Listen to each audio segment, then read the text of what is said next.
Guys, welcome. I'm joined by Benjamin Dunn, the legend himself, author, musician, voice of Radical Grace, and he's got a new release of a book called Oracles of the Ordinary. We're going to talk about, which invites readers. With the takeaway I'm getting as I read through it is it invites readers to like a raw, unsanitized journey and Yeah. encounter with God. And so I wanted to get Benjamin on the channel to talk about this book and also just to greet people, man. I've been wanting to have you on for a long time. So welcome to the channel, bro. Yeah, dude. Thank you so much, Jared. You're awesome, dude. Thanks for having me on. Yeah, Appreciate so excited, man. You've really impacted my life and many of my friends' lives. Like, geez, going back 15 years ago, just watching you, following your journey, listening to your music, and some of the favorite. I would walk into class in college listening to some of your preaches, and I would get it. so jacked up and excited about God that I Yeah, would walk in and I would walk in the front, kind of intentionally, I think, in the front of a huge lecture hall. And I would just be so buzzing. Like that's everyone awesome. thought I was high on a substance, but Yeah, of it was really course. just the joy. It was just the joy and the peace of Yeah, Jesus, bro. that's And so awesome. I've just What yeah, school was that? I've really loved you and appreciate you and received from you. So What um school did you go to? this was in like university, Cal State, Okay. San Bernardino, in the heart of Okay, San cool. Bernardino, you know. At Right one on. point I encouraged everyone to do like a power pose before an exam because I would just listen to your messages, bro. I get so jacked up on the way to school. That's I awesome. would do crazy things. I even started a club called the Happiness Club. Wow. uh After you read the happy gospel, you just start like seeing things in such a wholly different Yeah, lens, man. The happy yeah. gospel helped, I think, a lot of us. Awesome. um so yeah, I want to get into all the things, but I just wanted to tell you, man, just how you've impacted my world and my life, and that's Thanks, leaked bud. into the lives of others. But you just got back from camping with your son. Yeah, it was uh awesome. We went out into the wilderness. We love doing that. We fish. He's a great fisherman and woodsman. We look for yeah. Bigfoot, try to find signs of cryptids. He loves that. It's great, dude. He's Man, that's exciting. That's so cool. uh yeah, just off air, I was just saying, the camping with your boy, camping together with the men. You know, there's something about, I yeah, feel like Genesis says that like God created Adam outside of the garden and like brought him to the garden, where Eve is like created in the garden. You know, there's something about men sure. that I feel like we're like Yeah, always yearning for, like the the wilderness. yeah. Yeah. Yeah, that feral kind of like raw existence, like walking into the woods and you could die if you don't find some fish or like find something to eat, or you know what I mean? Like that experience is amazing. Yeah, men love that. Yeah. I love that. Yeah, I've often wanted to take like three tuna cans and just be like, this is only for survival, but I Yeah, gotta find fish or kill a yeah, squirrel or something, you know. totally, dude. Man, can you tell us just a little snippet about this new book? You release Yeah, it released at yeah, midnight, so this is yeah, like probably the first interview you're doing about yeah. after the release, and the book is called Oracles of the Ordinary. And like, just I Oracles don't of the know what Ordinary. you already have, like two amazing books. I would encourage anyone watching this, called The Happy Gospel and The Faith of God. I loved The Faith of God, your last book, amazing as Thanks, man. well. Yeah, But this is yeah. a The fictional story. So what? Yeah, go ahead. Yeah, so the Oracles of the Ordinary is written in like a literary prose way. I feel like when the idea came to me, it was pretty epic, like an inspired idea, and it kind of it goes through uh different, like a journal. So basically the idea is it's a found journal, and this editor has gotten a hold of it and is quietly, picking through it, and is kind of drawn into the whole story of what's happening. And a lot of it is about the present moment, being present, finding the magic, like getting the eyes to see that the sacred is in every single moment of our lives. It never leaves us. It's here when we're washing the dishes, hanging out with our family. We don't have to, you know, strive for it or even have the right theology. You know what I mean? Yeah. Like have the right wording or believe the right way. All of that stuff just begins to dissolve when we have the eyes to see eternity bleeding in the present moment, you know? And so Okay. a lot of it goes through that. It's based, you know, loosely, fictionally on a lot of my experiences throughout life. Fatherhood becomes like a quiet center of the book, and there's different proverbs that are written to the character's son, I and was just listening to chapter 7 and 8, yeah, about yeah, him writing to kind of like a letter to his son. Yeah, go yeah, go on about that, man. It was yeah, great. yeah. So there's little proverbs to the character's son. Then it goes into like these stories like fishing tales and Sasquatch and like Leviathan, and it's just it's like an absurd, abstract, poetic prose way of expressing, you know, that eternity isn't all of these things. There's magic everywhere, you know what I mean? And Yeah, it's especially not departed from the ordinary moments of yeah. life, you know, because I feel like when we get, you know, we both have been involved in, you know, deeply churchy culture, and um, beautiful God meets us there, you know, Yeah. in church culture, religion culture, inside and outside of it. But I think something that kind of like draws us away from the present moment is building these categories and Mm, methods and ways and words and languages and definitions, and we just like try to take all of this infinite wisdom and, you know, the gospel, and we try to, you know, chisel off the hard edges and make it yeah, nice and neat, and then compact it to something that yeah, we can put in our pocket and walk yeah, around with, and yeah, it becomes reduced, right? And it yeah. becomes reduced, and the point of this is of the book is that it extends beyond language. It transcends it, you know, and it meets us wherever we are, dude. Wherever we're at, their eternity is, and their God is in the present moment. And you know, we define things as secular, we define things as sacred, and one of the points of the book is that they're actually married together. You know, Christ has entered into the whole seculum itself, into life, Yeah, birth, death, art, poetry, man. suffering, the human condition wholly. He's in it Mm. and meets us in it in that Yeah, incarnational way. can you just tell me a little bit more about that? I remember we were going to watch the movie Twilight, and one of my Yeah. mentors at the time, which he poured into my life, and it was life-changing and so encouraging. But then there just became this season where I was like, "Oh man, I just can't go with that way of thinking anymore." And one of the defining moments was we were going to see the movie Twilight, and I Yeah. remember him telling my whole church community, if you go see the movie Twilight, the Holy Spirit will stand on the Oh outside of man. that theater and wait for you until you're done with that Dude. pagan movie, you know? And I was just like, man, we were ministering to people in the line, like waiting outside of Twilight. We Yeah. had our church Yeah. meeting in the line, ministering to people, and I was there to embrace my sister, and there was like a relationship there. That's what drew me to the movie. I didn't really have a desire to watch it. And there was just so many like little odd things that were going on that I was like, I feel like God's kind of a part of this whole thing, man. Like Of he's not course gonna he sit is. on Yeah. sat outside the theater. So like, Yeah. can you help people? Because I feel like, yeah, Christianity's still like God wouldn't be in a bar. Totally. Yeah. God wouldn't be in Yeah. the streets. God wouldn't be in that. No, there's places Yeah. God just doesn't go. Yeah. And this book, I yeah, think change that that. that's, you know, that's the point of like one of the major points of the book is that like it's everywhere, dude. You know, God is Yeah, everywhere. You know, he's in the whole seculum. The Latin word for seculum just means life, birth, art, death, yeah, you know, labor, love, heartbreak, suffering, sweat, tears.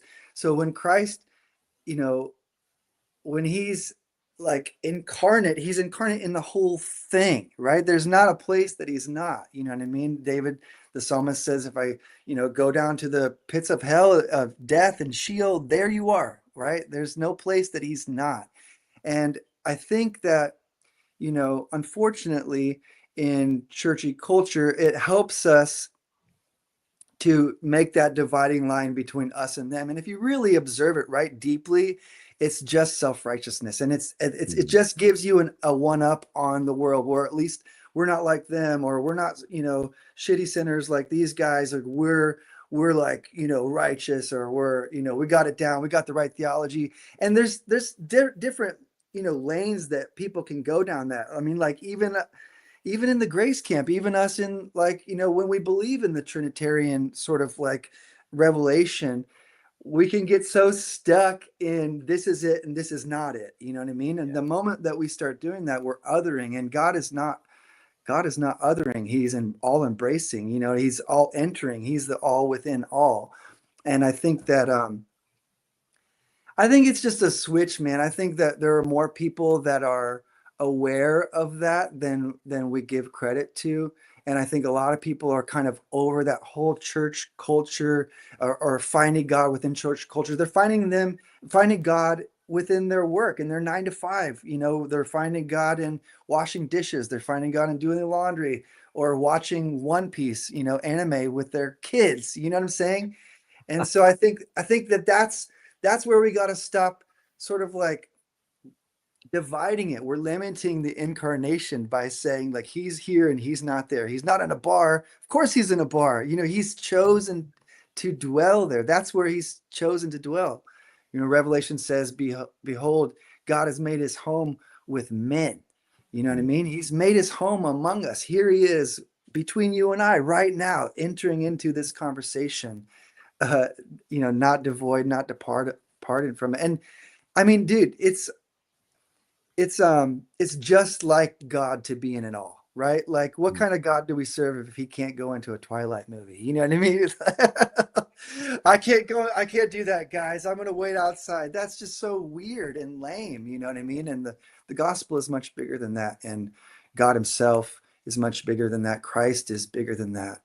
And so that's what I have to say about the incarnation. And even it goes into even like our need to constantly be right, like even believing the right way. Well, I believe the right way and this is the wrong way. This is the right way to view the atonement, and that's the wrong way.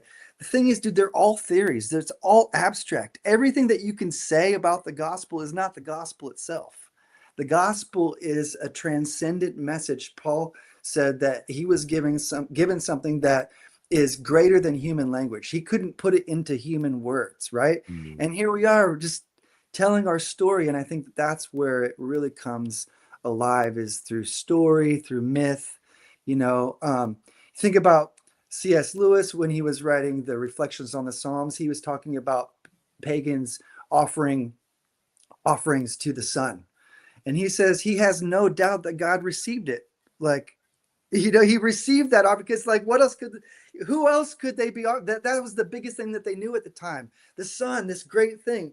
And of course, God just that's to me. Yeah, that's an offering to me. You see what I mean? Like, he's not concerned with our piddly little definitions and dissections of right believing and right thinking and all these things. He's concerned in living and breathing through us and loving through us, and that love meeting whoever and whatever is right in front of us in the present moment. Amazing. You know what I mean?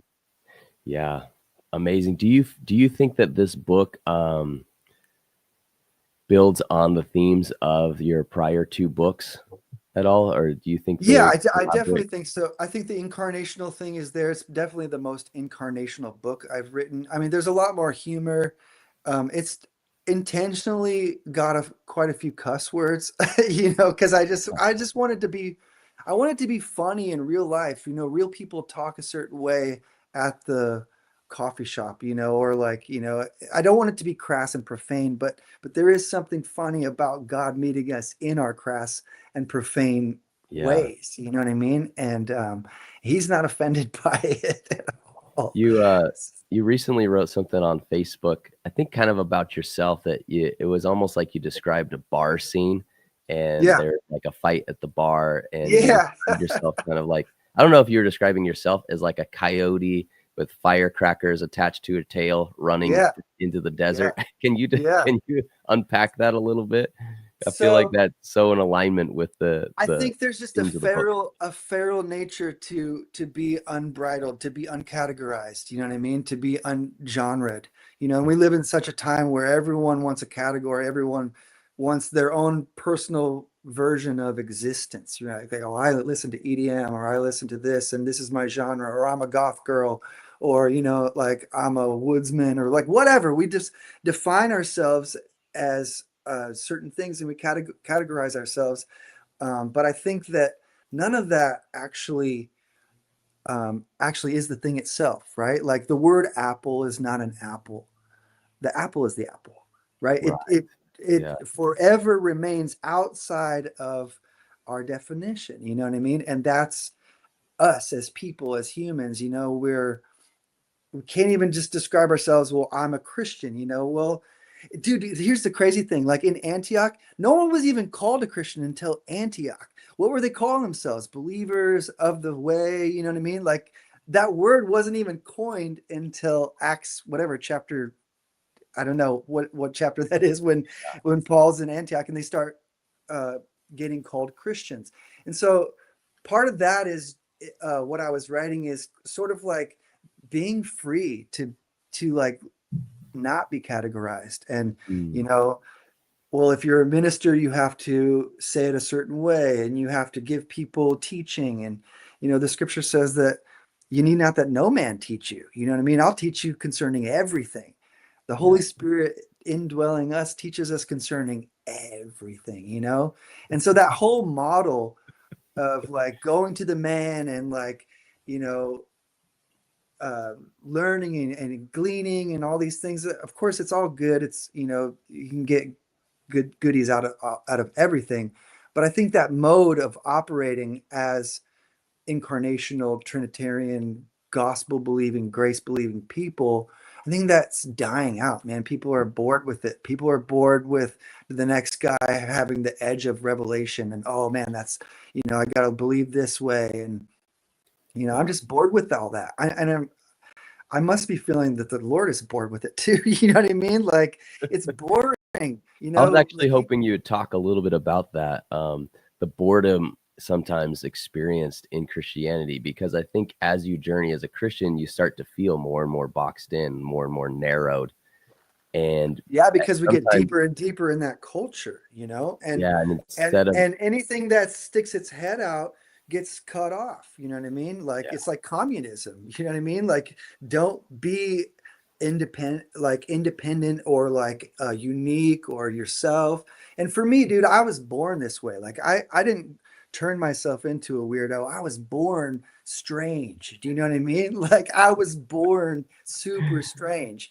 And I've had to go through the process of being a minister, having the green room correction talks, having the spiritual father correction talks, shaving off the rough edges of myself. And then dude, finally you can't do it anymore. You become just like a normie, you know what I mean? And you just feel like not what God has made you to be. And so I had to ditch that whole thing. And I think that hopefully people will come out in the next decade or two just feeling more expressive and being okay with not having to fit into a teacher mode or a prophet or a evangelist or a you know what I mean. Like what about the poet, what about the artist, what about the writer, what about the podcaster, what about you see what I'm saying? Like yeah, there's this, God is so diverse and the spectrum is so big and beautiful, and it can't be limited. And I refuse to be limited. You know what I yeah. mean?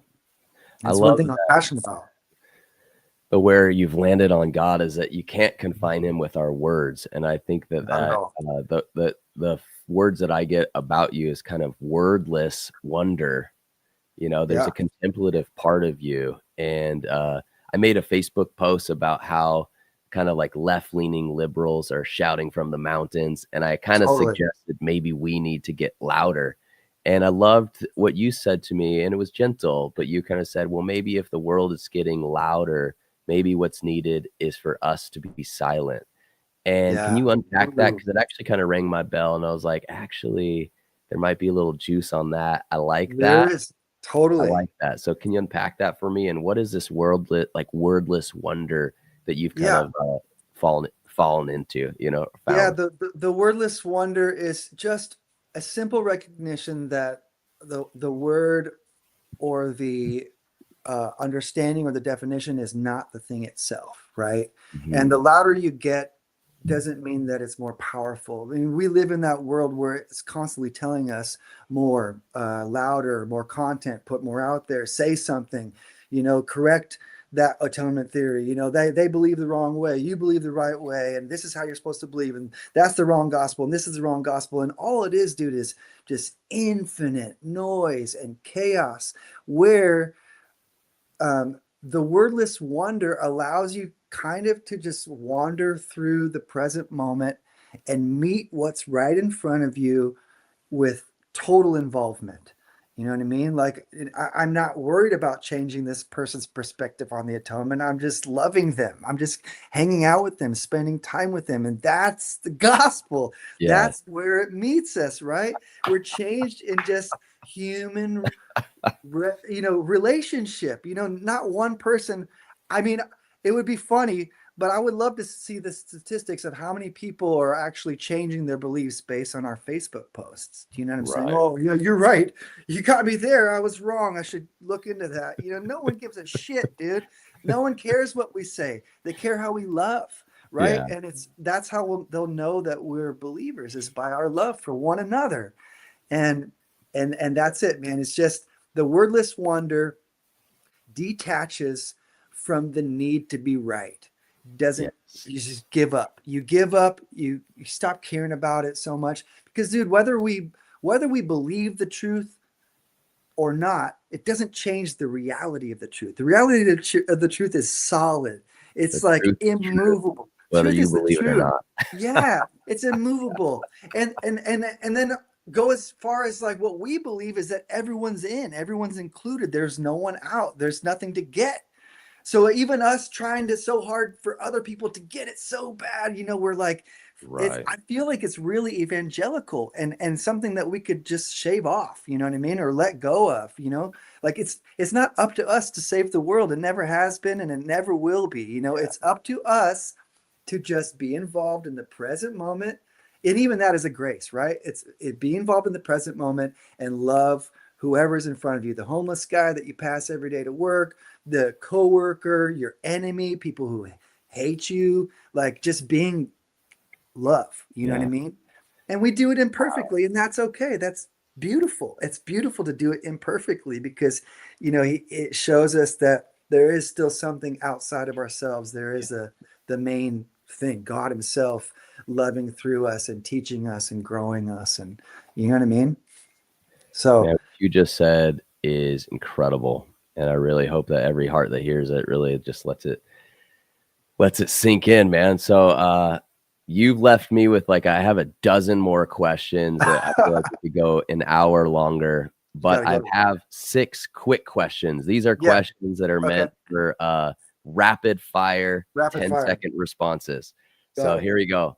3 words that would describe the oracles of the ordinary.